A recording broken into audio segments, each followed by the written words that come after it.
Millennials have little to no spending power. Now that doesn't mean that they're not going to inherit trillions of dollars.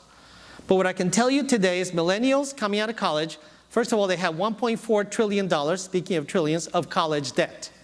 Second of all, many of the millennials are underemployed. That is, they are baristas, which by the way is a very, very honorable profession. So we're not criticizing the honor and the integrity of that profession. It is just that they're not earning enough money and they graduated with the equivalent of a small mortgage and they don't even own a house, right?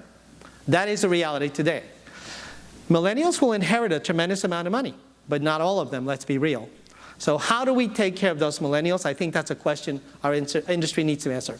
Boomers are decluttering. How many of you know The Real Real?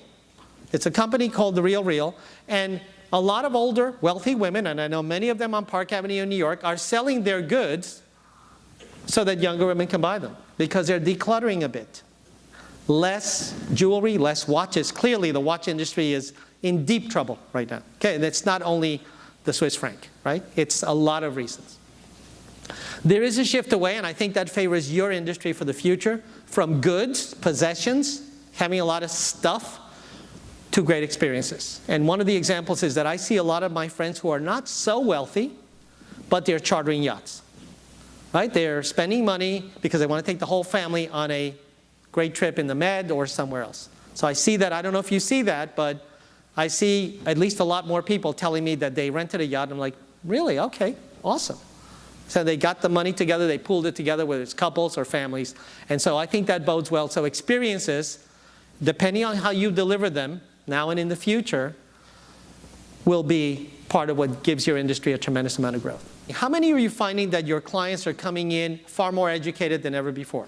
Yes? And we see that in every industry. So for example, I was lecturing at Harvard and at Columbia University, all the MBA students, and I said, how many of you actually want a relationship with a sales associate?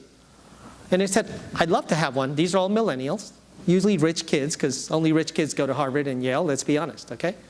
And they said, of course I want to have a relationship, but I know so much more than that sales associate. They can't even validate for me my purchase. So I come in far more informed. Remember, these are highly educated people, and wealthy people tend to be highly educated at any age. And so they're coming in and they're like, well, why am I dealing with this person? Why don't I do the chatbot? Because the chatbot at least is going to not take up my time, and they're not going to try to sell me stuff, and they're not going to lack integrity. So we see a lot more informed, wealthy consumers in any category. You're seeing it in wealth advisors. A robot, an algorithm can come up with a portfolio far more optimized than any wealth advisor today.